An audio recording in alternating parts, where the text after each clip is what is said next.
নমস্কার বন্ধুরা, welcome back to my channel love life Mourishmika. তো আগের দিন ব্লগটা ঠিক যেখানে শেষ করেছিলাম আজকে আবার সেখান থেকেই শুরু করলাম। তো আমরা টোটো নিয়ে চলে গেছিলাম চৈতন্য স্ট্যাচুর কাছে, কারণ সেখান থেকে আমাদের হোটেলটা একদম কাছেই ছিল। তো আমরা টোটো করে চলে এসেছিলাম হোটেলে। আর হোটেলে গিয়ে ভীষণই আমরা টায়ার্ড হয়ে গেছিলাম 18 ঘন্টা ট্রেন জার্নি করার পর। তো গিয়েই আমরা প্রথমে একটুখানি ফ্রেশ হয়ে নিয়ে খাবার দাবার খেয়ে একদম 1.5 ঘন্টা মতন একটু রেস্ট নিয়ে নিয়েছিলাম। আর তারপরে বিকেলবেলায় এই 4টে সাড়ে 4টে নাগাদ রেডি হয়ে চলে গেছিলাম একটু সি বিচে। আর সেখানে কিছুক্ষণ থাকার পর আবার তারপরে চলে গেছিলাম একটু জগন্নাথ মন্দিরে। তো সি বিচের এখানে জায়গাটা এত সুন্দর, আর এখানে প্রচুর দোকানপাট রয়েছে যেগুলো এই বিকালের দিকেই খোলে 5টা সাড়ে 5টা নাগাদ। আর এখান থেকে তোমরা চাইলে ঘরের জন্য প্রচুর গিফট নিতে পারো। 10 টাকা 20 টাকা থেকে স্টার্টিং রয়েছে গিফট আইটেম। তোমরা চাইলে এখান থেকে নিতে পারো। ভীষণ সুন্দর সুন্দর জিনিস এখানে রয়েছে।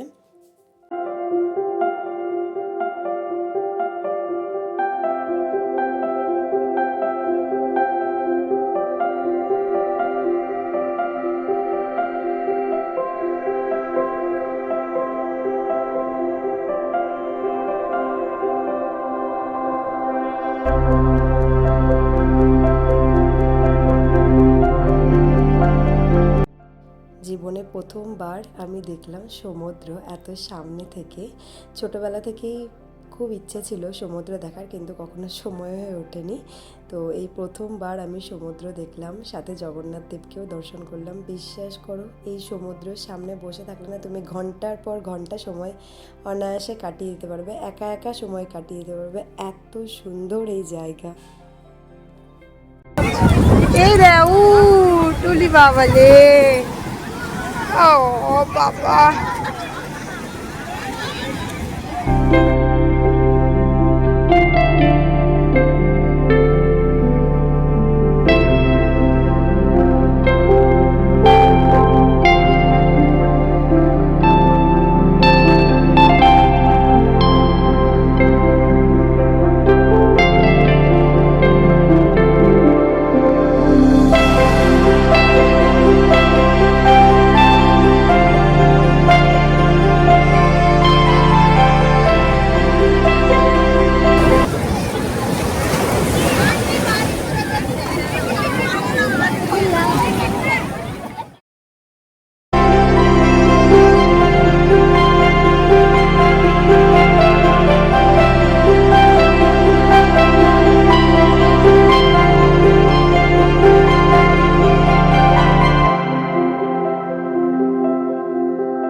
তো আমরা 1 ঘন্টা এইভাবে সমুদ্রের পাড়ে কাটিয়ে তারপর টোটো ধরে চলে গেছিলাম জগন্নাথ মন্দিরে।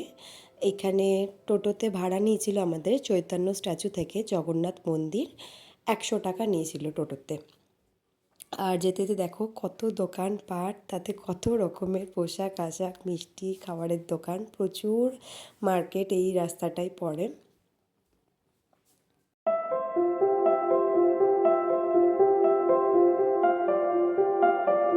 আর টোটোতে 10 মিনিট সময় লেগেছিল আমাদের এই জগন্নাথ মন্দিরে পৌঁছাতে। আর এই হলো সেই শান্তির জায়গা যেখানে মানুষ দূর দূরান্ত থেকে ছুটে আসে শুধুমাত্র জগন্নাথ দেবকে দর্শন করবে বলে। আর আর তোমরা যত কষ্ট করেই জগন্নাথ দেবের কাছে আসো না কেন, জগন্নাথ দেবকে যখন দর্শন করবে তখন কোনো কষ্টই আর কষ্ট বলে মনে হবে না, সবটাই শান্তিতে পরিণত হয়ে যাবে।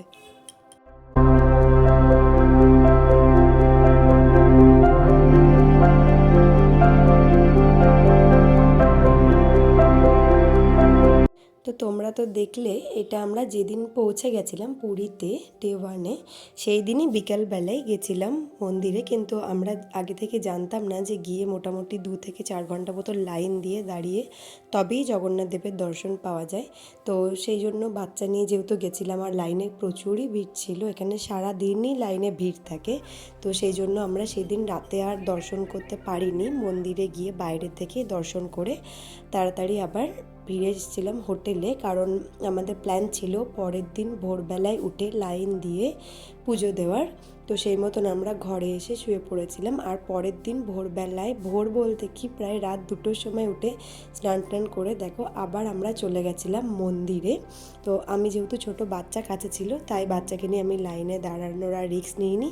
আমার মা আর আমার হাজব্যান্ড দুজন মিলে লাইন দিয়েছিল। ভোরবেলায় ওই 3টে নাগাদ লাইন দিয়েছিল। আর মন্দিরের যাওয়ার জন্য লাইনটা ছাড়ে ভোরবেলায় 4:30 থেকে।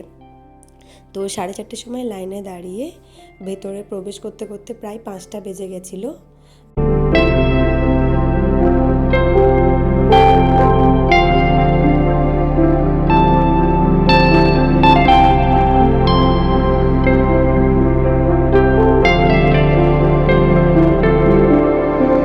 তোমাদের একটা কথাও জানিয়ে রাখি, এখানে এত ভিড় ছিল লাইনে যে মা আর হাজব্যান্ড একসাথে ভেতরে প্রবেশ করতে পারেনি। ভিড়ের মধ্যে দুজন আলাদা হয়ে গেছিলো। তো হাজব্যান্ড প্রথম লটে ঢুকতে পেরেছিল ভেতরে। আর একদম প্রথম যে পুজোটা হয় জগন্নাথ দেবের, সেটা হাজব্যান্ডই দেখতে পেয়েছিল। ওটা 1 ঘন্টা মতন হয় পুজোটা। সকালবেলায় ওটা 6টা থেকে 7টা অবধি পুজোটা হয়েছিল, সেটাও ওখানে বসে দেখেছিল। তারপর বেরিয়ে আসে। আর তারপর যে লাইন থাকে জেনারেল, সেটা এক এক করে ঢোকায়। তো নেক্সট ব্যাচটাতে মা ঢুকেছিল এবং সামনে থেকে জগন্নাথদেব দর্শন করতে আসে। এটা সকালবেলাতেই সম্ভব।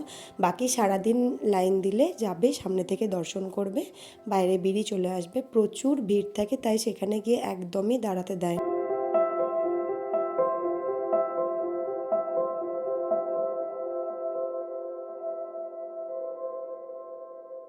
যারা একদম সকালবেলায় পুজো দিতে চাও, তারা ভোরবেলায় 3টে বা 3:30-এর দিকে একদম মেন গেটে যে লাইন থাকে সেখানে গিয়ে লাইন দেবে। আর সেই লাইনটা খোলে 4:30-এর দিকে। আর তাছাড়া যারা একটু কম ভিড়ে যেতে চাও, তারা দক্ষিণ দিকেও একটা লাইন পড়ে। অ্যাকচুয়ালি 4দিকেই 4টে লাইন পড়ে, কিন্তু দক্ষিণ দিকের গেটটাতে একটু কম ভিড় হয়। তাই যারা একটু বয়স্ক মানুষ থাকবে বা একটু তাড়াতাড়ি চাও, তারা দক্ষিণ দিকেও। তোমাদের আর একটা ইনফরমেশান দিয়ে রাখি, আমরা এখানে মন্দিরে প্রবেশের জন্য বা দর্শনের জন্য কোনো পান্ডা বা কোনো পুরোহিত মশাইয়ের আলাদা করে সাহায্য নিইনি। আমরা নিজেরাই লাইন দিয়ে গিয়ে জগন্নাথ দেবের দর্শন করেছিলাম। তোমরা আরামসে 1-2 ঘন্টা হাতে সময় নিয়ে যেও, সুন্দরভাবে জগন্নাথ দেবকে দর্শন করতে পারবে। কোনো পান্ডা বা পুরোহিতের সাহায্য নেওয়ার প্রয়োজন সেইভাবে পড়বে না। আর হ্যাঁ, যদি কাউরির শরীর খারাপ থাকে বা অসুস্থ থাকে, সেক্ষেত্রে অবশ্যই তোমরা নিতে পারো তাদের সাহায্য, তাতে কোনো অসুবিধা নেই।